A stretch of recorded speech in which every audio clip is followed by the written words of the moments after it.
During that speech here in Cedar Rapids, there was a protester right along here, along this press barricade, dead center, almost in the middle of the speech and the middle of the venue here. She was holding up a sign that said that she was against racism. Cedar Rapids Police Chief Wayne German himself came over with two other police officers to help escort her out. It was a very loud confrontation. Donald Trump didn't stop speaking, though. He spoke over it, but it was a peaceful one. Des Moines Waterworks CEO Bill Stowe tells me the kind of work that Lauren is doing is fantastic. Stowe calls it extraordinary stewardship of the land. Breaking news just in a few seconds ago. The Monica Vernon campaign says that Pat Murphy has called and conceded this race. Donald Trump is under fire this morning after he criticized the father of a Muslim U.S. Army captain who was killed more than 10 years ago in Iraq. 2 hours until he's expected to be here. If he's running on time, the room is already starting to fill up. What's important to understand is this room is massive. Popular country band and a local Iowa sheriff are not on good terms this morning. During a concert at the Jones County Fair last weekend, Florida Georgia Line reportedly wouldn't allow law enforcement backstage with them. The sheriff says he only wanted to see what security requests the band would like from his department.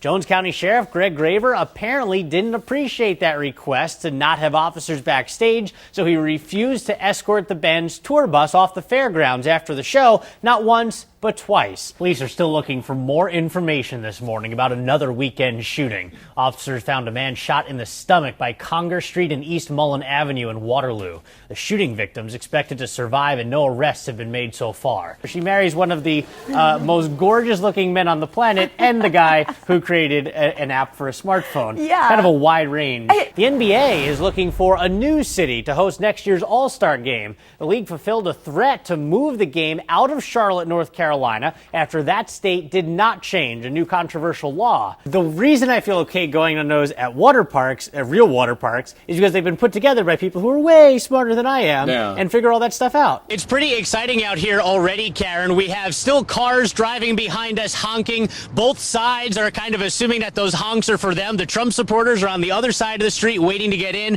On this side of the street are the people who are protesting Donald Trump.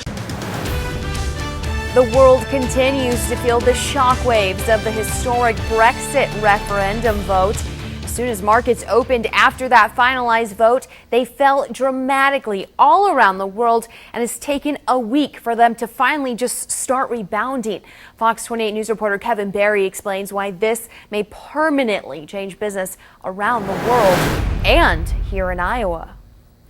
Just off the interstate in Coralville, a single fire hydrant between big dirt mounds hints at what's to come. It's the kind of construction lot a business owner like Ravi Patel sees dollar signs in. He's the president of Hawkeye Hotels, which operates the Residence Inn just across the street and in 25 different states. We have travelers from everywhere. So we've got corporate individuals who come in. We've got a lot of leisure clientele who are traveling here. So when Britain voted to leave the European Union, Ravi knew the ripples would eventually reach his lobby. One of the first industries to feel the effect of any type of recessionary traits, or as we're coming out of that sort of a cycle as well, is usually the hotel industry. He says credit dries up, so he can't expand to places like the lot across the street and pump $500 million back into the local community through the jobs he'd create. They'd be entry level, at the front desk, doing maintenance, cleaning rooms. Those jobs are not going to be there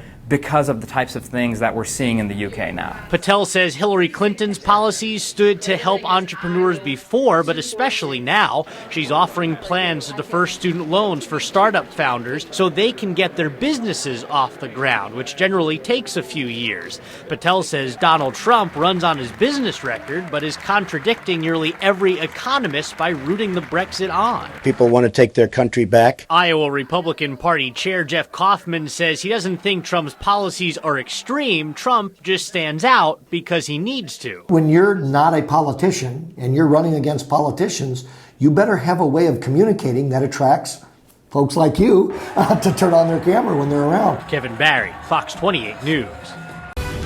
An eastern Iowa farmer is leading the charge right now to help growers across the state fight a lawsuit and farm better while they do it. The lawsuit pits Des Moines Water Works against 3 rural Iowa counties. It accuses those counties of not properly regulating nitrates in the runoff from farmland. Des Moines Water Works says it's targeting those counties because all other forms of runoff are regulated, but agricultural runoff is not.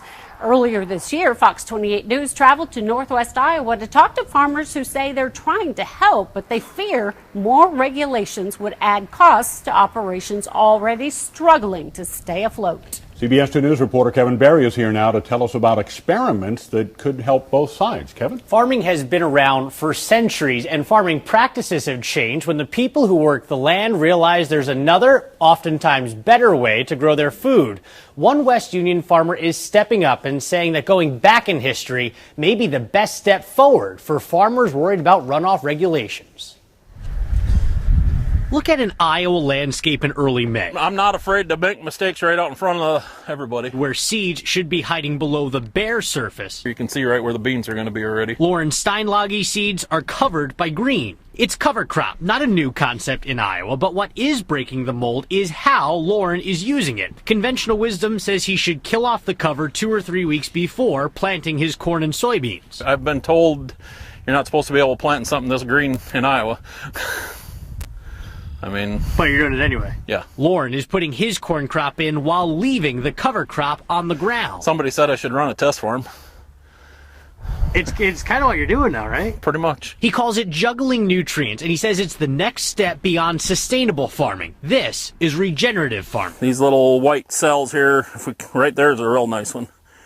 That is producing nitrogen for the corn crop that is already planted out here. It's just one of his experiments. This had no legumes in last year. He tinkers with other combinations and techniques in other fields, trying to find out what uses fewer chemicals to get the job done. Everything we purchase is an expense. He says a lot of what he's doing now is much closer to what farming looked like before commercial inputs like fertilizer and nitrogen were easy to get. This is our corn planter. I might be planting beans with it too if we don't get the bean drill done. In his shop, he's modifying tractors with straps holding some equipment in place, creating Frankenstein planters to suit his evolving style of farming. We might have a train wreck here, but how are we going to learn? It's his answer to the ultimatum offered by Des Moines Water Works CEO Bill Stowe to several counties back in February about nutrients that run off their farm fields into the state's water supply and then have to be taken out. We think the producers upstream who are pushing that pollution down to us should either stop polluting or pay to remediate it. Many experts say the lawsuit isn't likely to go anywhere. Farming's been protected from this kind of suit for a long time. Lauren says maybe that's true, but regulation and the costs that go with it could come from somewhere else. That's what everybody's talking. It's coming. It's just a matter of when, where, and how. Right now, Lauren is monitoring his own runoff to see what the impact actually is. He's already figured out that in his experimental cornfields, he's getting 15 more bushels per acre, and it's costing him only about $15 an acre, a fraction of the conventional option. More yield with less inputs. He credits the cover crops holding nutrients in the soil, not giving them a chance to run into the water supply until the corn is planted and uses the nutrients itself. And now this spring we came in, planted right on the strips. He says this is big, and it's his small contribution to finding a solution to the problem in the lawsuit. An unfavorable decision could change the way farming is done in the United States. So Lauren is trying to learn as much as possible to share what he finds with the people who ultimately make the decisions. We can help affect the regulation, not just take a back seat and get what's handed to us. He says being upset with what gets handed down later won't do any good. The time to take action and experiment is now.